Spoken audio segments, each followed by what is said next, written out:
எல்லாருக்கும் வணக்கம். நான் Hema Subramanian. Welcome to home cooking Tamil. இன்னைக்கு ஒரு வித்தியாசமான சிக்கன் ரெசிபி தான் நீங்கள் பார்க்க போகிறீங்க. இது பேன் ரோஸ்டட் சிக்கன். ஸோ இந்த சிக்கனை வந்து நம்ம நிறைய இன்க்ரீடியன்ஸ் போட்டு மேரினேட் பண்ணி இதை ஒரு பேனில் நம்ம ரோஸ்ட் பண்ணி இது சர்வ் பண்ண போகிறோம். ஸோ வாங்க இந்த அருமையான ரெசிபி எப்படி செய்யறதுன்னு பார்க்கலாம். சிக்கன் ரோஸ்ட் பண்ணுறதுக்கு முதல்ல சிக்கனை ஊற வைக்க போகிறேன். நான் முழு கால் பகுதி தொடையோடு இருக்கிற மாதிரி 2 சிக்கன் பீசஸை எடுத்திருக்கேன். சிக்கனை இந்த மாதிரி கட் பண்ணுங்க. இதில் 1 டீஸ்பூன் உப்பு, 1 எலுமிச்சை பழத்தோட சாறு,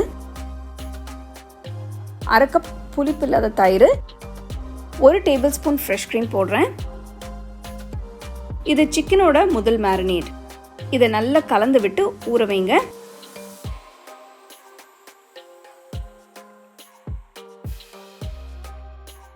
அடுத்து சிக்கனுக்கு தேவையான மசாலாவை ரெடி பண்ணலாம்.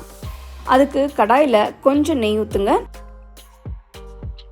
மெலிசா நறுக்கின வெங்காயம் 2, 1 பெரிய துண்டு இஞ்சி பொடியாக நறுக்கினது, பூண்டு பொடியாக நறுக்கினது, 2 நறுக்கின பச்சை மிளகாய் போட்டு வதக்குங்க.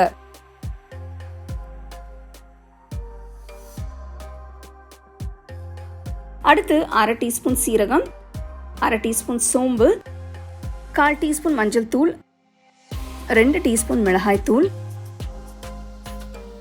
1 டீஸ்பூன் கரம் மசாலா, 1 டீஸ்பூன் தனியாத்தூள் எல்லாம் சேர்த்து 2 நிமிஷத்துக்கு வதக்குங்க. அடுப்பை ஆஃப் பண்ணிடுங்க. இதை நல்லா ஆற விட்டு ஒரு மிக்சர் ஜாரில் போட்டு 1/4 டீஸ்பூன் உப்பு போட்டு நல்ல கொரகொரப்பா தண்ணி சேர்க்காம அரைங்க. அரைச்ச இந்த மசாலாவை சிக்கனில் சேர்க்குறேன். இதில் நறுக்கின புதினா, நறுக்கின கொத்தமல்லி போட்டு நல்லா மிக்ஸ் பண்ணுங்க.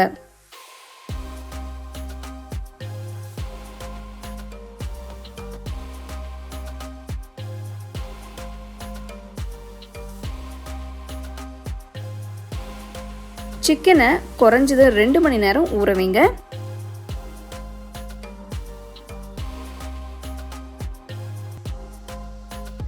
கடாயில் 1 டேபிள் ஸ்பூன் நெய் ஊற்றுங்க.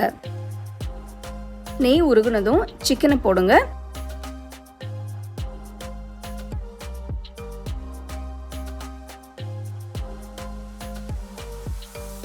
இப்போ கடாயை மூடி 10 நிமிஷம் வேக விடுங்க.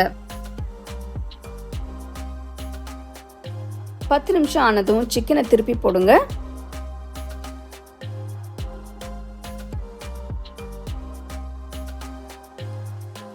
ஊற வச்ச மசாலாவை இதுக்கு மேலே கொஞ்சம் ஸ்ப்ரெட் பண்ணுங்க.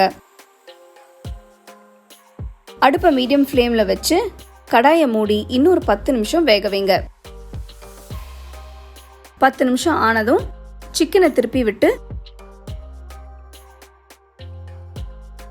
கடாயை மூடி இன்னொரு 10 நிமிஷம் வேக வைங்க. பார்த்தீங்கன்னா சிக்கன் ரொம்ப நல்லா வெந்து சாஃப்டாக இருக்கு. கலரும் நல்லா அருமையாக பொன்னிறமாக வந்திருக்கு. இப்போ அடுப்பை ஆஃப் பண்ணிடுங்க. சிக்கன் ரோஸ்ட் ரெடி ஆயிடுச்சு. இதை நீங்கள் அப்படியே பரிமாறலாம். நல்ல அருமையான பேன் ரோஸ்ட் சிக்கன் எப்படி செய்யறதுன்னு பார்த்தீங்க இல்லையா? இது ஆக்சுவலி நீங்கள் அப்படியே சாப்பிட்லாம். எந்த சைட் டிஷ்ஷோ இல்லைனா ஏதோ மெயின் கோர்ஸ் வச்சு நீங்கள் சாப்பிட வேண்டாம். அப்படியே ஒரு ஸ்டார்டர் மாதிரி நீங்கள் இதை என்ஜாய் பண்ணலாம். ஆனால் முக்கியமான விஷயம் வந்து அதை நல்லா மேரினேட் பண்ணும். அப்போ தான் உங்களுக்கு வந்து சிக்கன் லெக்ஸ் எல்லாமே நல்லா ஜூஸியாக நல்லாயிருக்கும். ஸோ கண்டிப்பாக இந்த ரெசிபியை நீங்கள் ட்ரை பண்ணி ரசித்து சாப்பிடுங்க.